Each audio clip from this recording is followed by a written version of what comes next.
everyone, welcome to Touch to Click.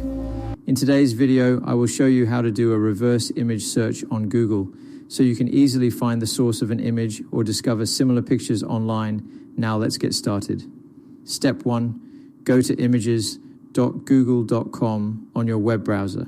This is the Google Images website where you can search using pictures instead of text. Step 2, click the camera icon in the search bar. This icon is located on the right side of the Google Images search box, and it allows you to start a reverse image search. Step 3, choose the upload option and click Upload a File. This lets you select a photo directly from your computer or hard drive.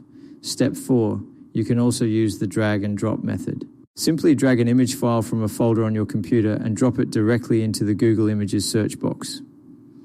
Step 5, another method is using an image link. Right-click an image on a website, select Copy Image Address, then paste that URL into the Paste Image Link box in Google Images. This method is helpful when the image is already available online and you want to search using its direct link. Thank you for watching, and don't forget to subscribe to the Touch to Click channel.